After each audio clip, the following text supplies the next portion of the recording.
So the tech world has this mentality of move fast, break things. You cannot do that in a highly regulated industry like healthcare, but more importantly, you shouldn't do it because the things you're breaking are humans. It's not just a pushback of being like, oh, we need to make sure that we're doing research and validation with women for your product. It's really kind of changing the mindset to we're not just going to like force our way in and put whatever you want in the market, but we're actually going to take a deep breath and make sure that we're doing adequate research and validation before we ship a solution forward.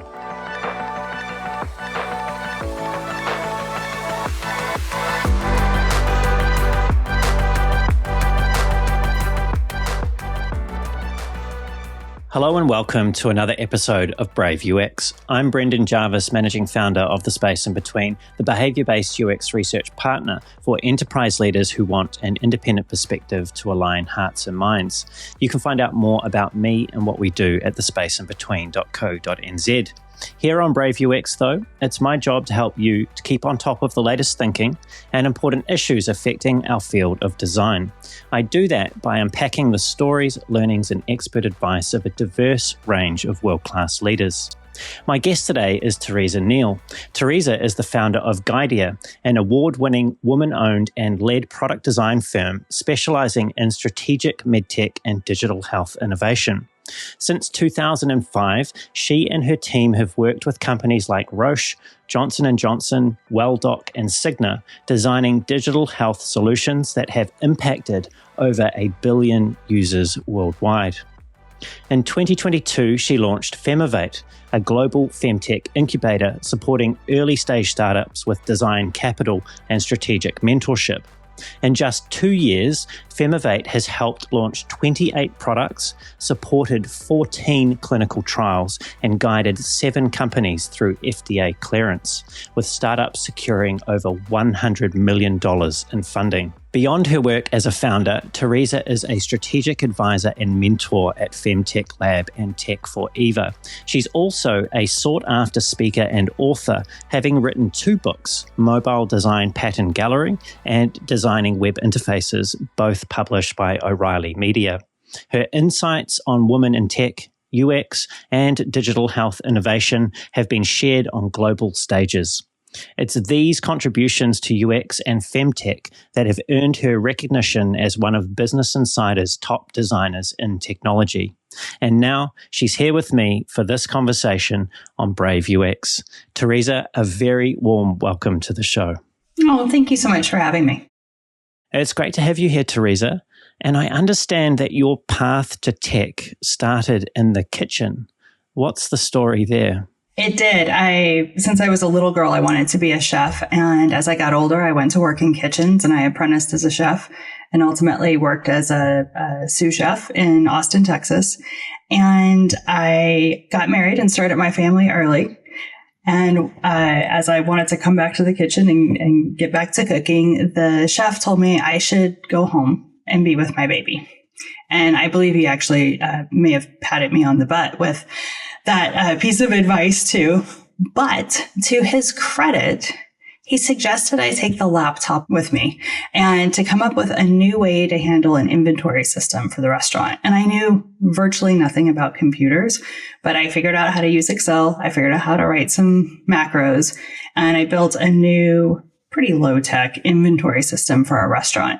And it saved hours and hours every month that we had previously been doing this manually. And the chef that I worked for took and sold it to a number of other restaurants in Austin. And I attributed that to that's my very first UX project, was not really coding something, but thinking about how to do something better to save time and money. Are you still in contact with that chef? I'm not. Maybe I should look him up. And I was wondering, that behavior, you mentioned that he might have tapped you on the butt when he gave you that advice. Was that sort of symptomatic of the culture in the kitchen there if you were a woman in that line of work back in that day? Yeah, absolutely. This was in the early 90s. And I'm not saying that that's acceptable at any time period, but it was absolutely part of the kitchen culture. There were very few women working in restaurants then. It was before or kind of at the beginning of the Food Network. So people were starting to get really excited about working professionally in kitchens. But yeah, it was predominantly men. Just like the tech world. Yes, just like the tech world. And at risk here of speaking about another man, that was hopefully more positively influential in your career trajectory so far. And that was a gentleman by the name of Bill Scott. He was one of your early role models and I believe an early influence in your UX journey. Who is Bill and how did he help to shape your approach to enterprise software design?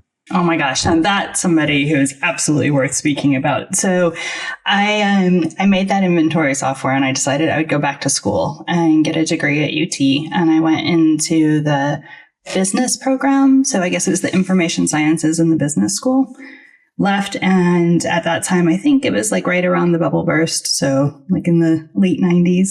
And I ended up taking a job for an airline company called Sabre, based out of Dallas, Texas.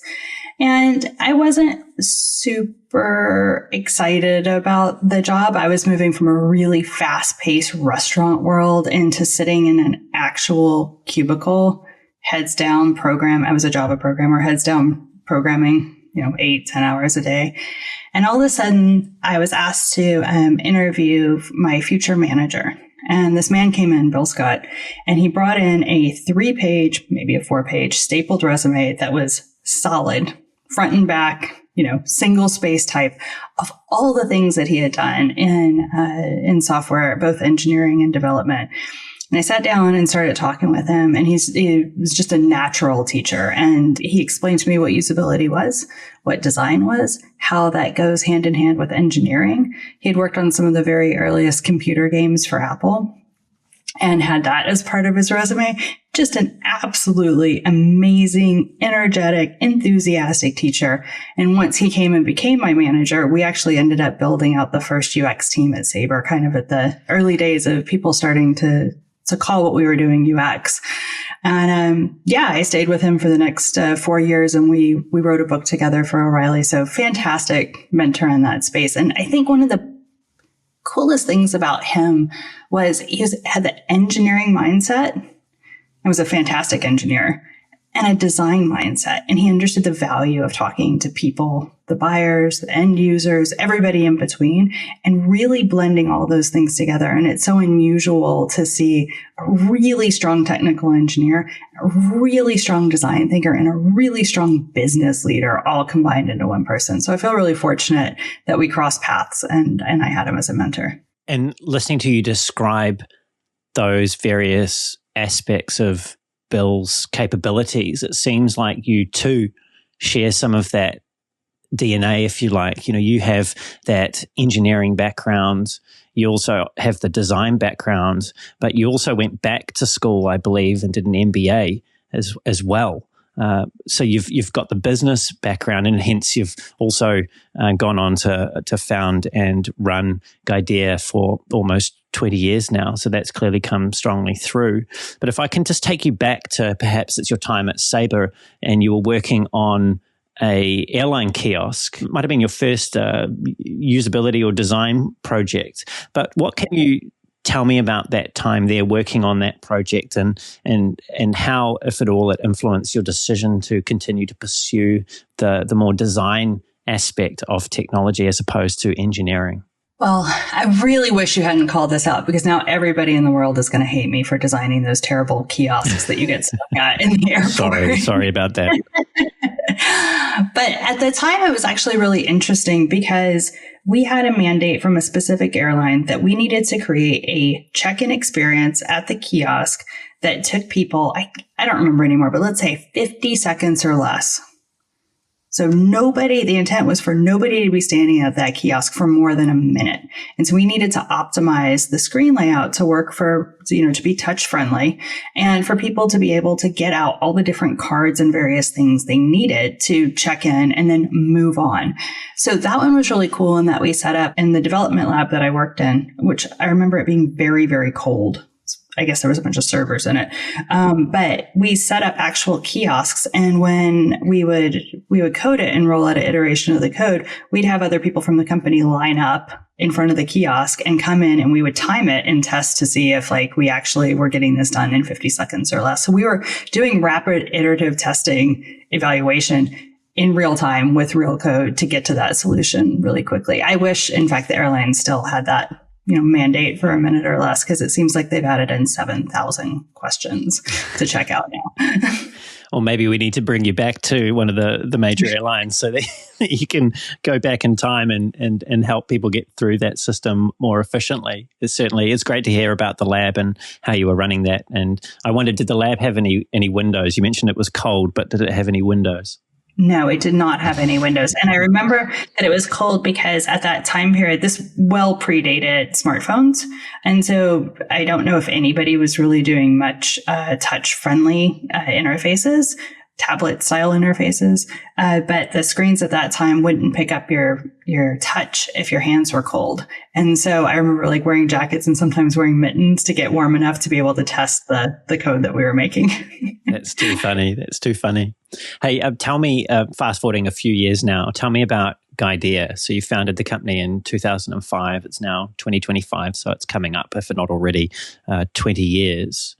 What motivated you to start Guidea, and how has your vision, or perhaps the company, evolved over the time that it's been running? So I never planned on starting a company. When I left Sabre, I realized I was just going to consult. I realized that I had a really unique differentiator from many people that were in the field at that point. People were still working as web designers and calling themselves web designers, really focusing on marketing, advertising, beautiful brand work. And what I had leaving Sabre, and they allowed me to take with me, was this huge portfolio, 20, 30 products of enterprise software built on Web 2.0. And nobody else had anything like that. This was the very beginning of Ajax, and actually be able to have software in a browser to do complex tasks. Previously, people were still installing local software on their computer in order to run any type of program that had any complexity. And so I was like, I have a differentiator here. And I was able to, through, just good luck and referrals, end up with quite a few Web 2.0 projects at the very beginning of that era of helping companies build out software in complex domains. And over the next couple of years, Bill and I published a book together with O'Reilly, and I started getting even more referrals. And then I started getting more and more complex domains that were starting to exceed my, let's say, comprehension. So I got one in finite element simulation. And I was like, it's super interesting. Well, ultimately they were designing software for, let's say, car engineers or people who are building, industrial engineers who are building phones, so they could run simulations to see at what point will the phone break? Will it break at 3 feet, 4 feet, 6 feet, 8 feet? And, for cars, at what, point of impact it's going to crumple or not. This was tools to run simulations for the industrial engineers to know how to optimize and refine the design for the product so they could withstand dropping or cracks or crashes or what have you. But yeah, definitely at one point I was like, we're past my understanding of this domain. I can't remember the next one. I think it was something maybe in network security, and another one in genetics and astrophysics. And I was like, I could really benefit from having some domain experts working with me as consultants. They didn't necessarily have to be great at UX as long as they had the domain. Turned out they were also really good UX designers. So I invited people to come work with me on different projects. And 5-6 years passed. I looked up and none of those people had ever left. We had plenty of work. So we made a company and brought people in full time. And it was completely organic. There was never a business plan, a strategy, annual goals, any of those things. It just organically grew through referrals and more experts wanting to join and be part of the group that I created. And Guidea is a woman-owned and woman-led company.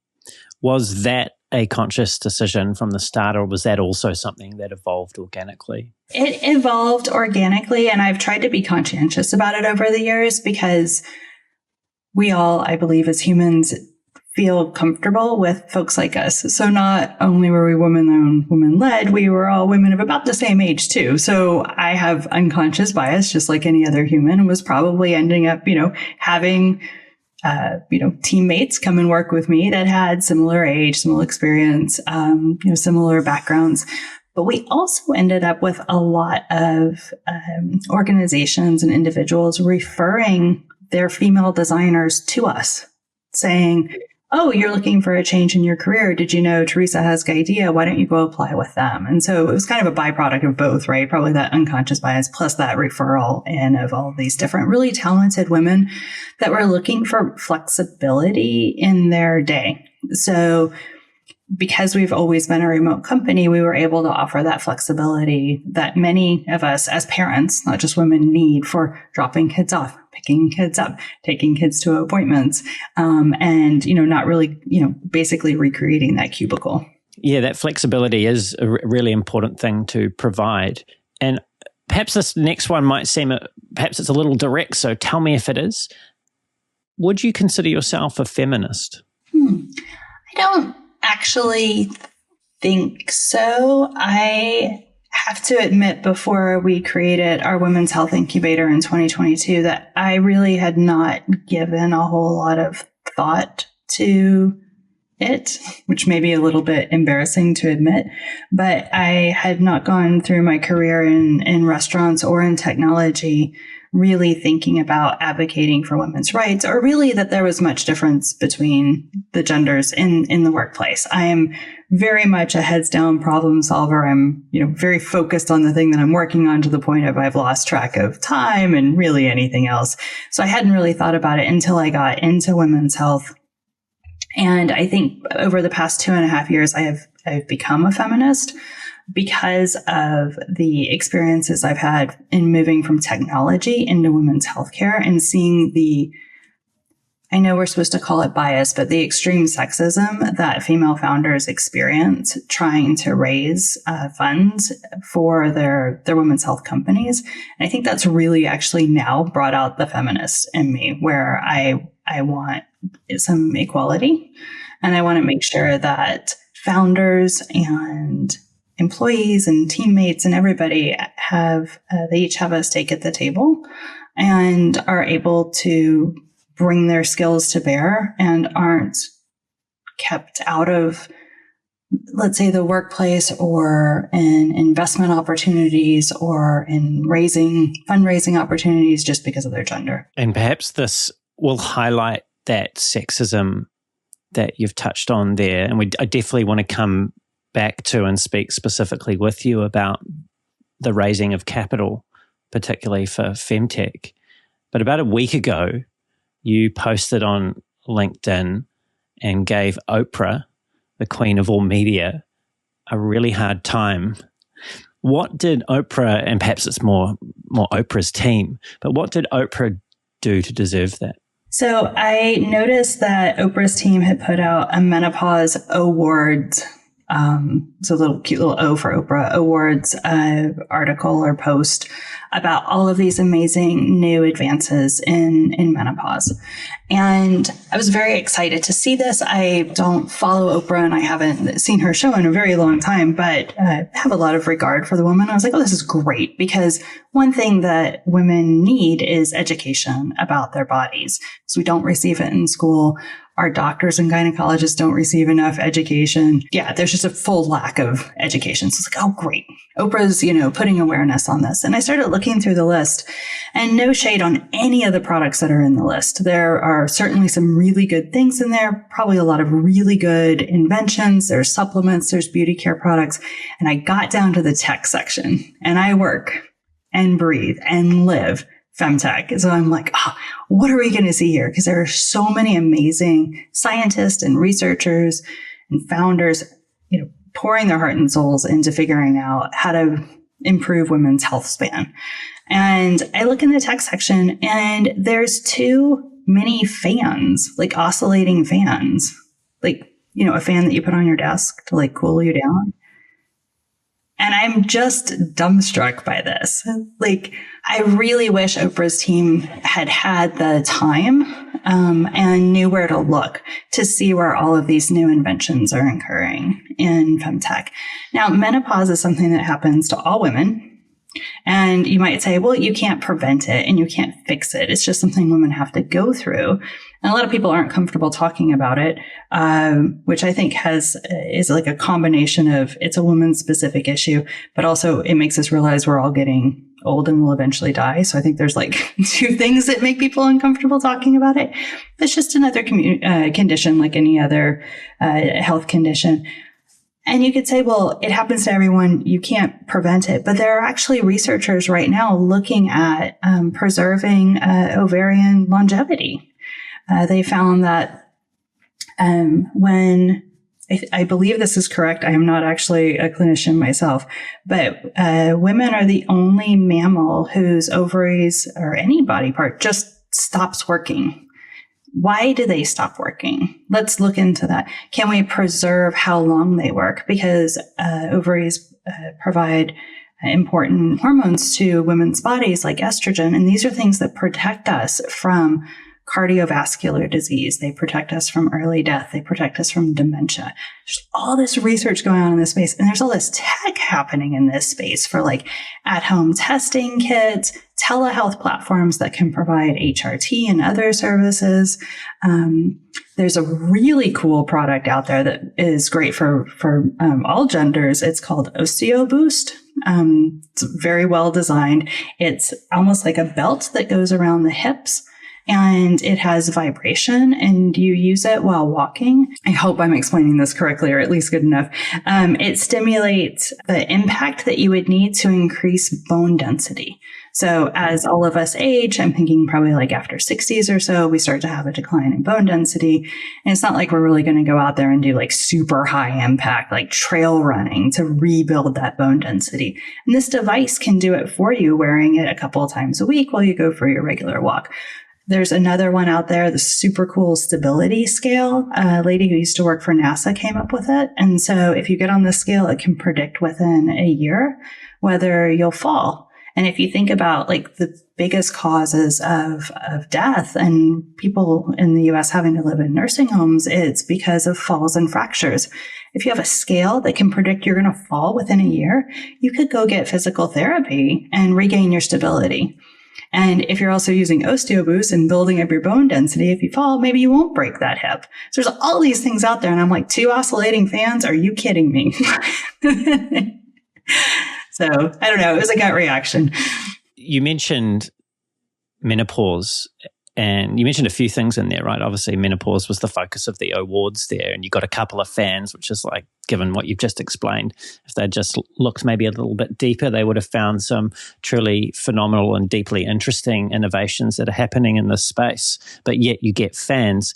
And I can't help but wonder, topics like menopause and menstruation and many other aspects of women's health, regardless of whether the women make up half the population on the planet, right? These are still considered rather taboo topics, and not just for men, but for everyone. Even women blush when these topics are brought up.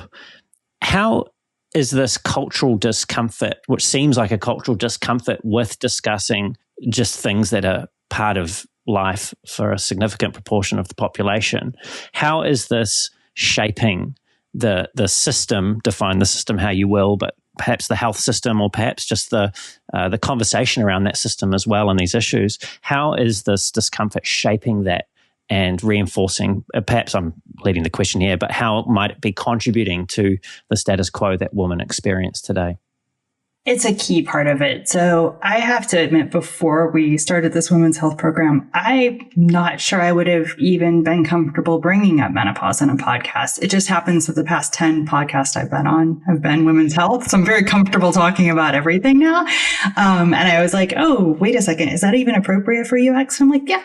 We're humans. These are our bodies. It's things all women go through. But how are everybody's level of comfort or discomfort in talking about the human body and the human body aging, and specifically women's bodies being taboo, is a huge problem. And that actually kind of ties back to one of the things I was talking about the sexism I've experienced working in women's health after 25 years of being in tech and not really encountering very much of that issue at all. So when I speak to a colleague now about running a women's health program, and we're peers, right? Maybe we both have a development background. Maybe we're both designers. Maybe we're both business owners. When I mention that I have a women's health incubator, they will, if it's a male, they will more often than not offer to introduce me to their wife or girlfriend. And this is perplexing to me. At first, I have the benefit of the doubt of thinking, oh, are they in healthcare? Are they in medtech? Are they an investor in the space? No. I'm like, that's a really unfortunate way to handle the introduction of the topic I've brought up in assuming that I would like to have more female friends. Because what I'm talking about is an industry that's projected to have $1 trillion market revenue in 2030. This is a huge opportunity for design, development, innovation. It's transformational. We're not looking at a disruptor here because there's really nothing to disrupt. There's not very many products out there for women at all, as evidenced by 2 fans for menopause. Clearly there's a huge gap of opportunity for actually supporting women through this, I guess, almost 50% of their lifetime. And so it's been a very interesting experience to see how people respond to even my work in women's health. And then watching how venture capitalists and other potential investors respond to pitches for women's health products, even if the founder's a male, is also really eye-opening. I've sat through pitches where VCs have said, yes, that'll save women's lives, but it's not really enough for us to care about. 1 million women a year is not really enough for us to care about. And so hearing these things is really disappointing as a human. It's confusing as well. But then if you start kind of thinking about shifting the narrative and moving people out of being uncomfortable about women's bodies and longevity and start moving it to presenting things in a way that are about business value, then all of a sudden I think we can be back on an even playing field. So it's not that I'm ever going to stop saying the word menopause or postpartum hemorrhage, but in the future when we talk about a life-saving device for postpartum hemorrhage, we're not going to play on or assume that people are going to be moved by this idea of saving women's lives. And instead we say, women who experience postpartum hemorrhage have, generally incur 400% higher expenses in the hospital than women who don't. And so this is a business problem. Now, whether or not you're squeamish about blood, we can look at that and be like, 400% higher. Oh, well, clearly that's an opportunity for a solution that would drive down that cost and provide better quality of care. So I guess that's my solution is don't stop talking about it, but also frame things from a business perspective, especially when we're talking to investors, because that's what they need to hear. Yeah, just to give some context to people that are listening, the 1 million women that die annually, you mentioned earlier, is directly related to, I believe, postpartum hemorrhage that you also mentioned. And it's curious, perhaps understandable also why that huge human cost just doesn't seem to register in the hearts and minds of investors. And you've quite rightly pointed out that framing things from that financial return perspective seems to get their attention. And I suppose they're just being true to type, if not a little heartless. It's certainly something also that I've experienced, not personally, but my wife experienced that after the birth of our second child. And if you are squeamish with blood, that's certainly a situation that'll make you so. You mentioned that one founder that you observed who went in with that sort of pulling on the heartstrings, using the mortality rate, if you like, of women who have experienced that hemorrhage not working. Were you there for the time where she went back and repitched the business to another set of investors? I was not, but I do know that they are definitely making steps forward in their funding. So I would hope that they've received quite a few grants. So I would hope that we actually have something on the market, potentially in 2026 that women will be able to wear in the hospital, and it'll do proactive detection of postpartum hemorrhage. And you're right. Thank you for clarifying. It's 1 million women a year, around 1 million women a year die of postpartum hemorrhage, but 14 million are impacted. So probably like myself, your wife, other women, it's a very traumatic experience and costly, even if you don't die from it. And it takes time away from you bonding with your baby, which again sounds like another kind of warm, touchy, fuzzy feeling, but thing, right? That, we shouldn't be like, does anybody really care about that? But when you start looking at actual evidence for, newborns having that early contact, there's lots of beneficial health outcomes. So yeah, everything's just got to be phrased, I think, in terms of how is this creating better health outcomes, not so that we feel good about it, but so that we lower cost with better like preventative care. The statistics behind funding of Femtech are atrocious, and they are that female tech founders more broadly only receive 2% of VC investment, and women's health as a category of investment only receives 4% of the investment that goes into digital health. Do you have any near-term hope that this is changing? Well, I want to just say something, because every time I talk to folks and I'm like, female investors only receive 2% of VC funding. Usually people ask me, well, there can't be that many female founders, right? Is it just proportional? And I'm like, no, there's more than 2% of all tech founders are women. So just to clear that up in case anybody's thinking, well, it is absolutely disproportionate. There are, I don't remember what it is, but a much larger number than 2% of founders in tech are women. Women are definitely getting the short shrift on that. Do I have any hope of it changing? I don't know. I like to think of myself as an optimistic person, but at a certain point we have, 64 companies in our incubator. Some of these companies have multiple founders. So we're talking, 80, 90 founders. I have been watching these folks bang their head up against this wall for 2.5 years. And while I would like to remain optimistic that things will change, I don't know if the femtech world should hold out for VCs.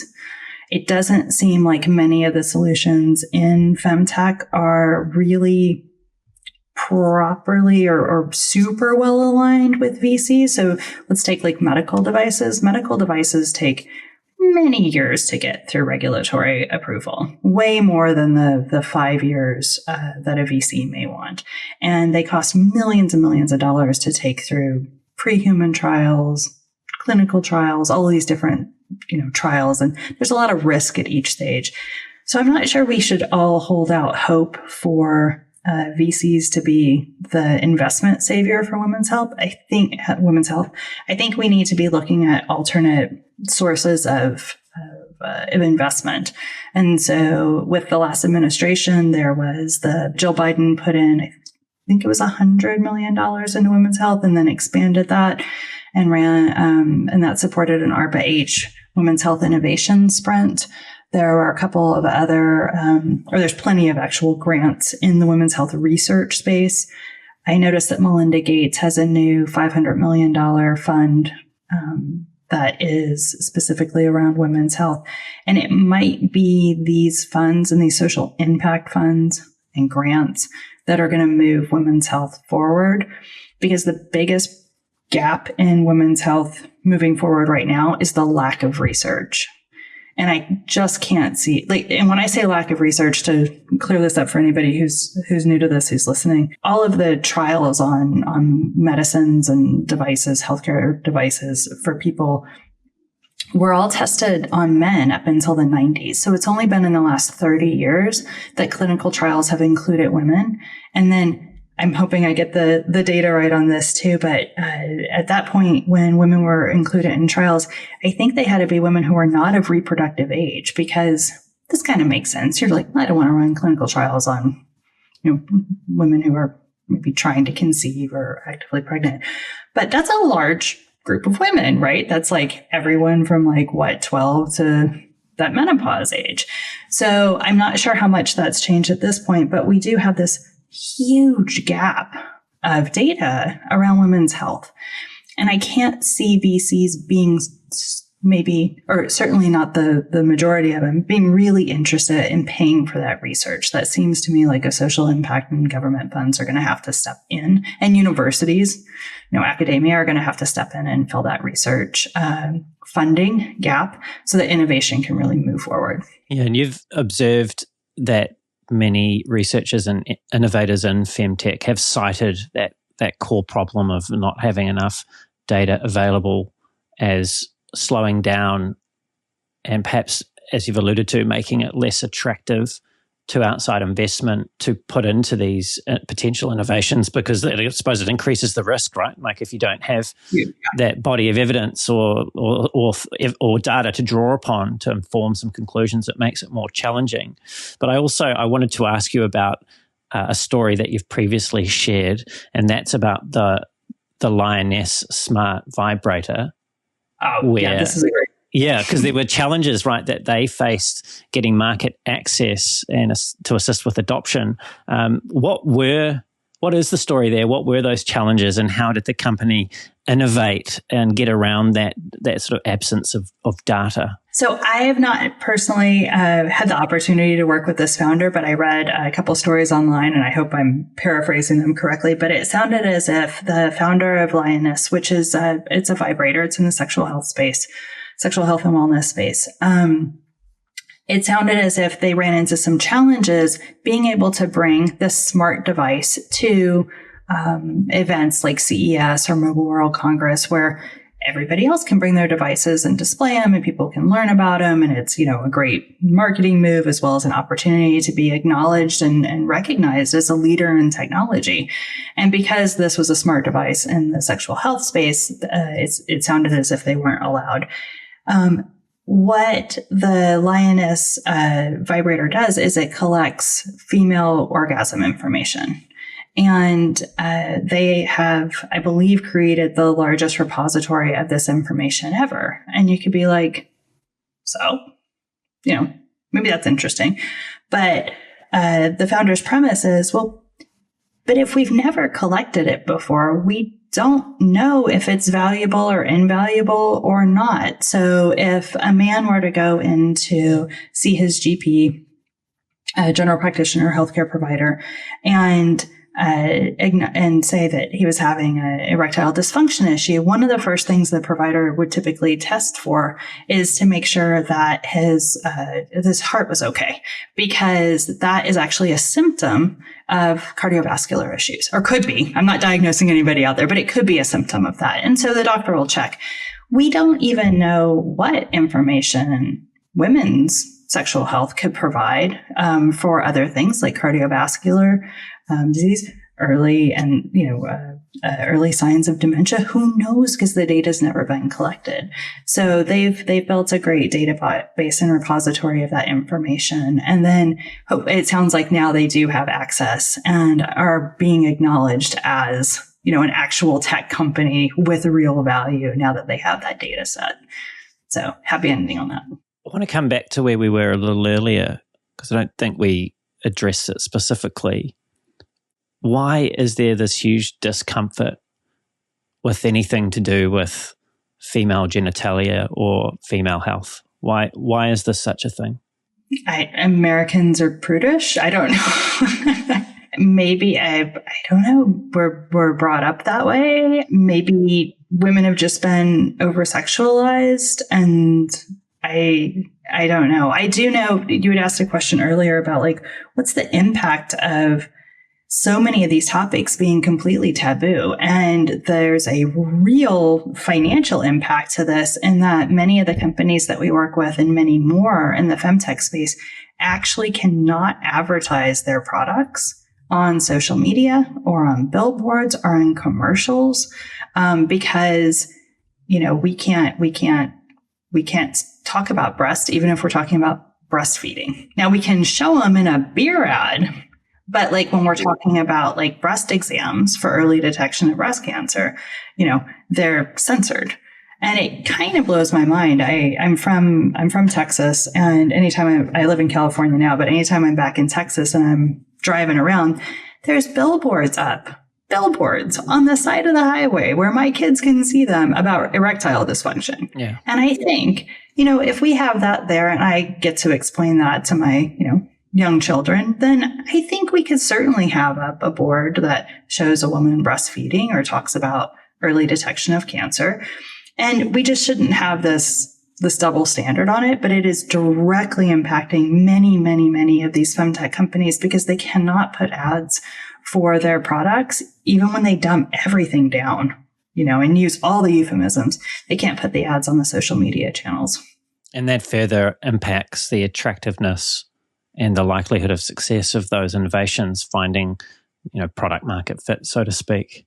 And thinking about this, and obviously I'm not from the US, so I come at this from a completely uninformed perspective, but I gather that in the US, a woman's healthcare access depends quite heavily on factors like insurance, their particular employer, and also the state and federal laws that may be applicable where they are.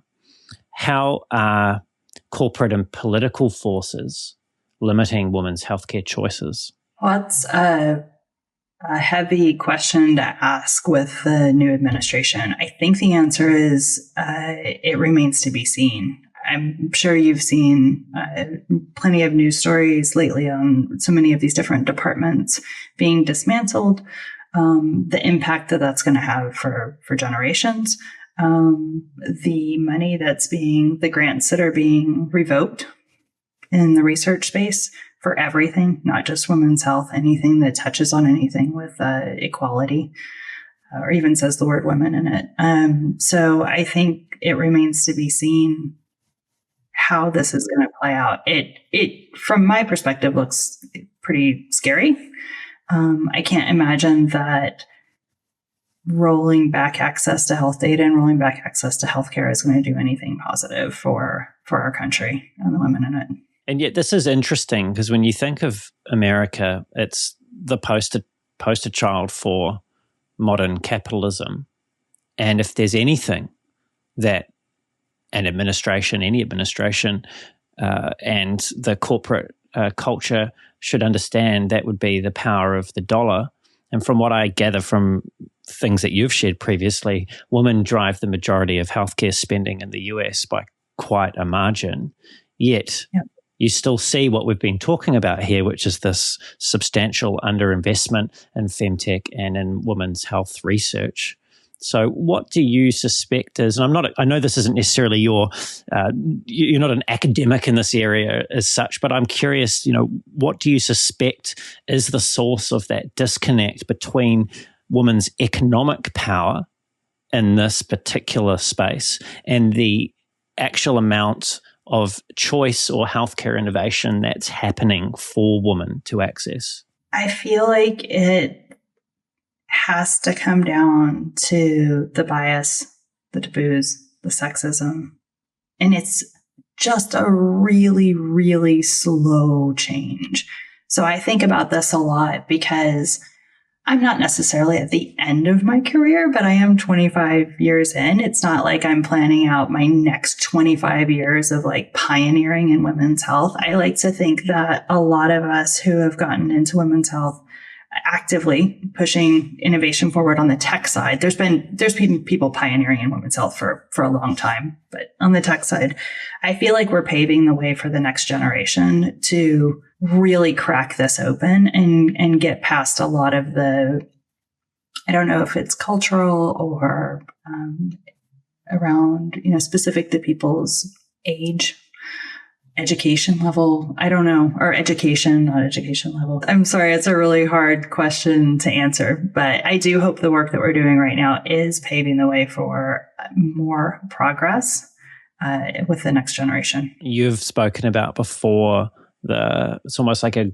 grassroots response by some women, thanks to Femtech innovations, increasingly bringing self-tracked data and things like at-home test results to their medical consultations. What is it that you think is driving that shift, and how is it changing the dynamic between patient and doctor? Yeah, this is a really interesting one. We coined this spite tracking. And so not all women who are tracking their symptoms are doing it out of spite, obviously.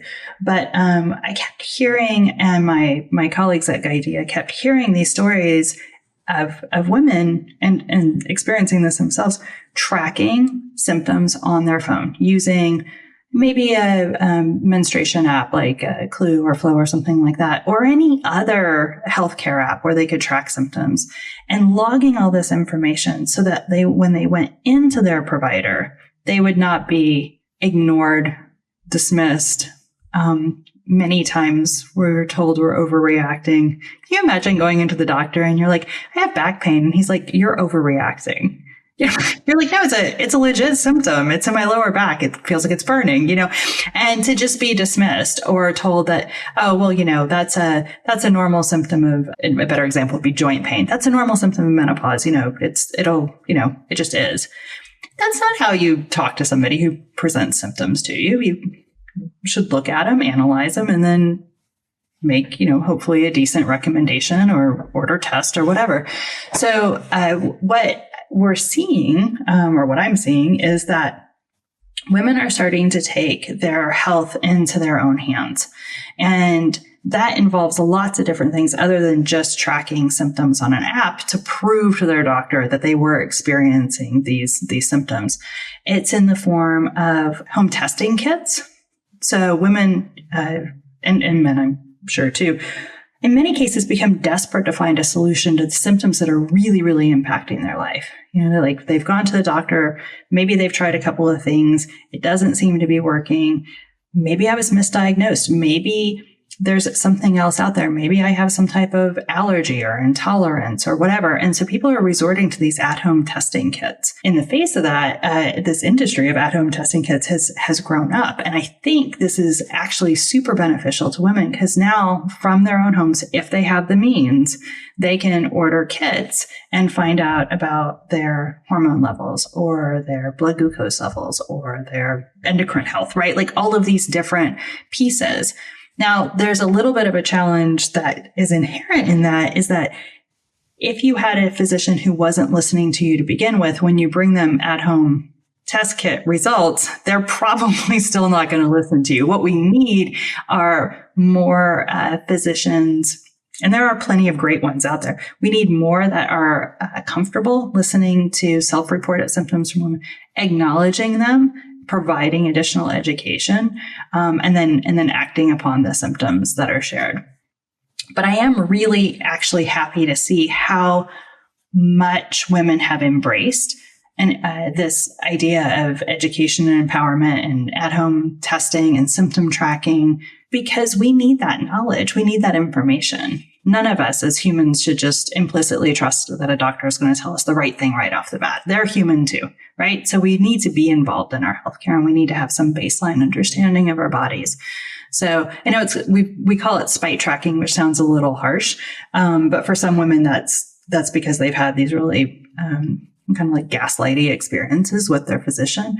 But really it's more about, empowering women to learn more about their health and about their bodies so that they can be a good advocate in working with a healthcare provider. Yeah, and I don't know if there's any specific advances in this field. I have to admit it's not something clearly I'm personally affected by, but I know at least 3 women who have endometriosis, and at least one of them, who I know very well, has shared just how frustrating it had been to get the diagnosis of that.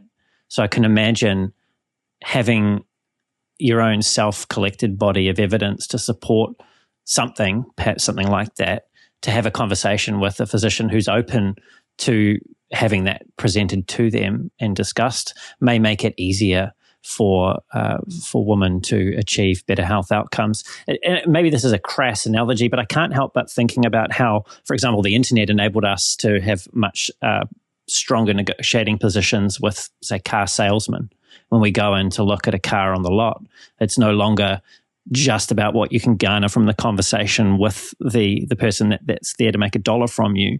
It's something that you can bring to the conversation. You already know all about the car, what it's priced at on various different car yards. Lots more power in the relationship in a way that was healthier for the consumer, if you like, or for the patient in this case, of that service. I totally agree. And I feel like the term empower is probably overused in women's health, but that is exactly what we're talking about here. Is it's arming women with education, which gives them power to then be a better advocate for themselves. And since women are the primary caregivers, we can be a better advocate for our kids, our aging parents, our spouse, anybody else. So it is really about empowering. And I think that analogy is a really good one, because I think it really shifted the same thing for like car buying, but also for like booking travel. I think when our parents were probably younger. They had to book travel through travel agents. I was trying to imagine what that would have even been like. Did you call somebody on a phone and ask to book a flight? Well, like, I'm kind of baffled even trying to imagine it. But, you know, the advent of Expedia and all the other sites where you can just go book your own travel, it gave some level of transparency.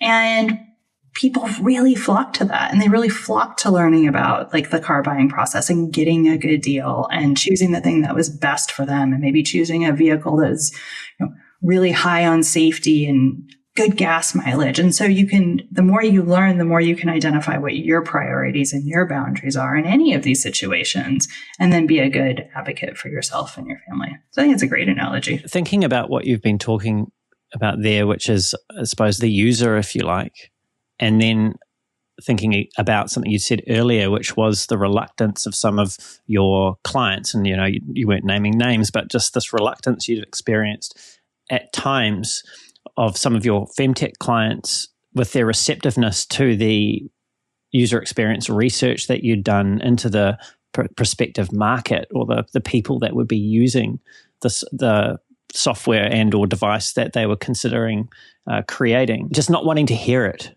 not wanting to really understand what it's like from that person's perspective and how that product might fit into their life or otherwise. How do you handle situations like that where a client is reluctant to actually hear what that woman's perspective is? It's a really good question. I will admit that many of the founders that we work with in our Femivate program are female founders. It's like over 80%. The male founders that we work with, many of them have a lived experience as well through a loved one. So they are already empathetic in both pioneering a solution and hearing feedback from more women. I don't, through our Femivate program, run into any people who are reluctant to hear about women's actual needs for these products. I have, through clients that we've had in our in Guidea, I have run into plenty of companies, and it could be, you know, any gender founders who are coming from the tech world and they're moving into healthcare. So the tech world has this mentality of move fast, break things. You cannot do that in a highly regulated industry like healthcare, but more importantly, you shouldn't do it because the things you're breaking are humans. Right. And so it's not just a pushback of being like, oh, we need to make sure that we're doing research and validation with women for your product. It's really kind of changing the mindset to, we're not just going to like force our way in and put whatever you want in the market. But we're actually going to take a deep breath and make sure that we're doing adequate research and validation before we ship a solution forward. But I do have an example of one company that I was working with where it was a hormone replacement therapy company, and the whole experience felt very, very masculine, and they wanted to update it to work better for women. But the questions that were in the onboarding questionnaire were really invasive, and there was no context around them. So a lot of times in healthcare, especially, you go online, maybe you're getting one of those home health kits or you're doing an online screening. These questions will be invasive. They're asking about your medical history, potentially your sexual history. But how you frame those questions is really important. And the order in which you put these questions, like how you design that experience, is really important. So you have to do an onboarding experience that first builds trust and credibility around the scientifically proven solution that you're supposedly going to be offering.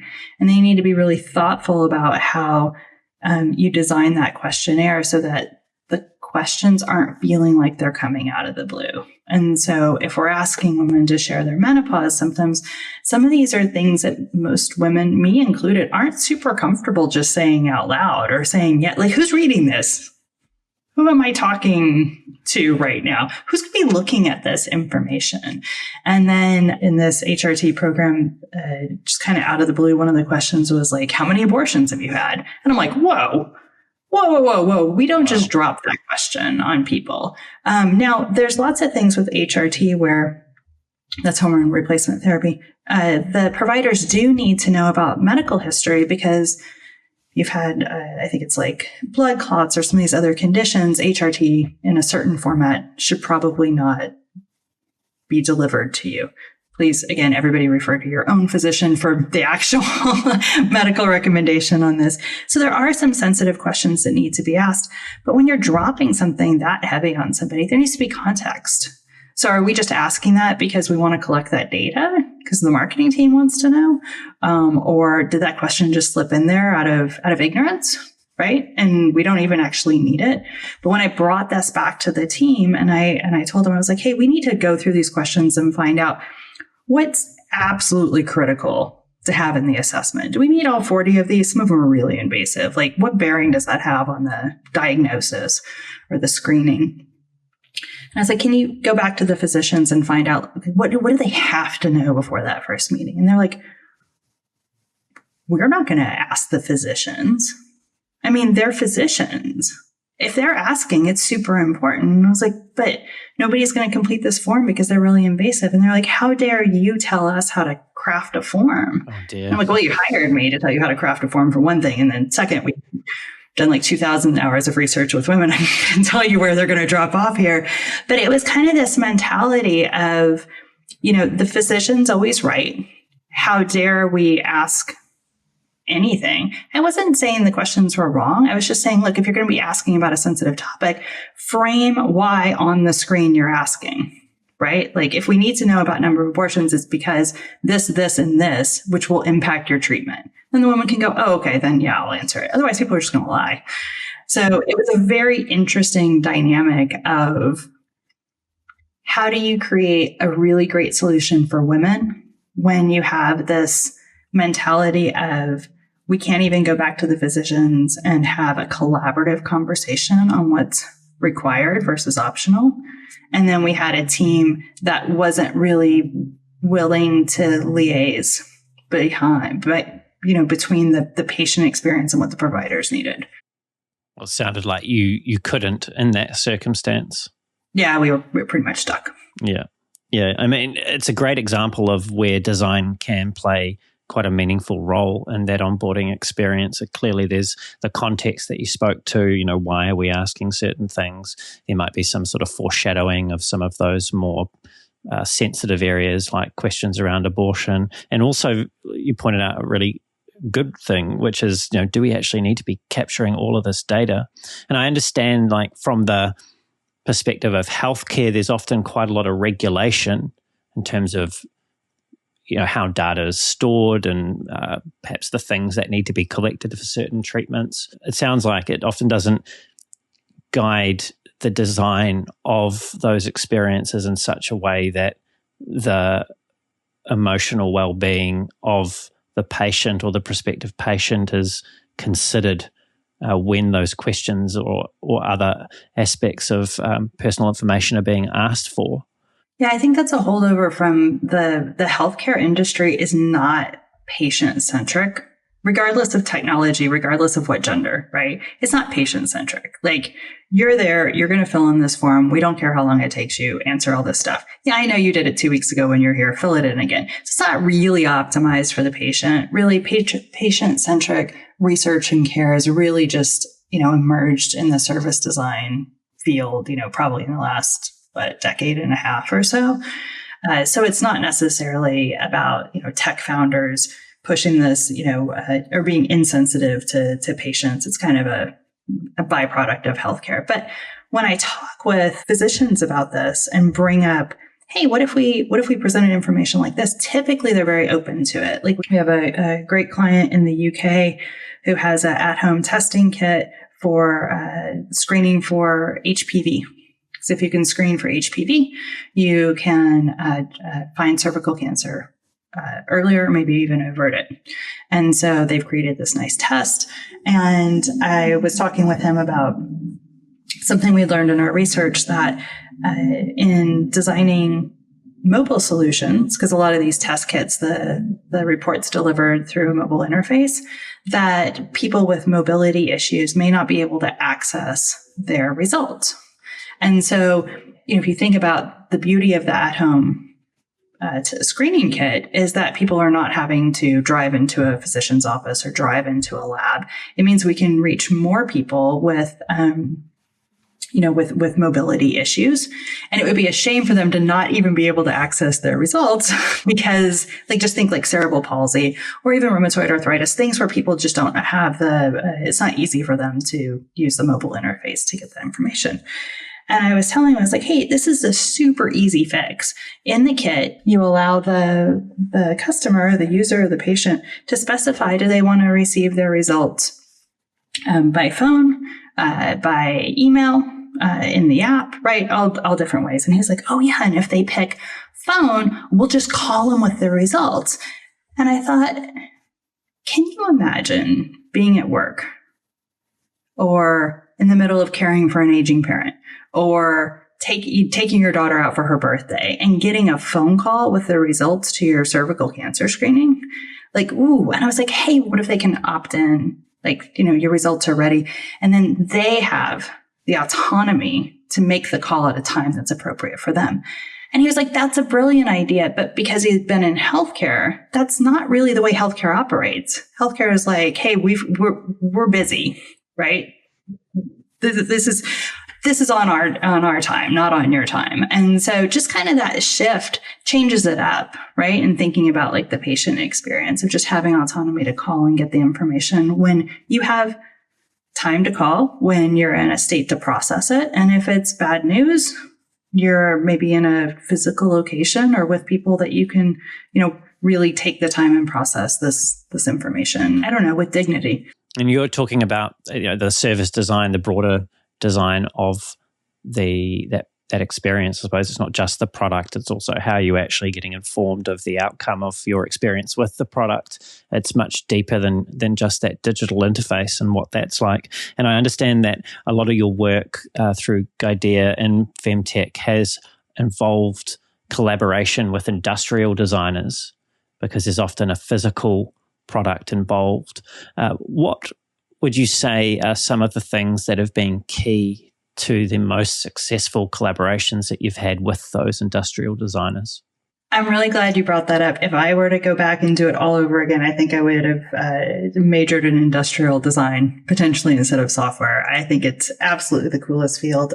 We have a super talented designer on our team. His name is 9, like the number 9, and he is the key reason we've had success in this space at all. He's just got a brilliant, brilliant brain for thinking through how the digital and physical work well together. I guess if I was to share one takeaway of how to make sure your medtech device or your wearable or any type of connected device in the healthcare space is going to be successful, is that you can start with the industrial design and then follow with the software design. Or you can start with the software and follow with the physical. Usually people start with the physical because it takes longer to come up with those prototypes and test those prototypes and get them through the process. But you have to reserve collaboration time between the designers where they're actively working together and being able to make compromises. So it could be something as simple as, the brand team has come up with this beautiful color purple for the brand, and they want all of the lights on the physical product to be shades of purple so it matches the brand. But on the software side of things, we have requirements to be able to that we have to communicate errors and issues, and we can't just use shades of purple to do that, right? We need to be able to show a critical issue. And so, at least in the US and probably in many other countries, red would normally be the color for that. And where we place that on the physical device is going to be important. We know for accessibility, you can't just change the color. We've got to have iconography or label or placement to also indicate issues. And so if a company comes to us and the physical product design is 100% baked, there's no flexibility to change it to work well with the digital component we're creating, it's probably not going to work.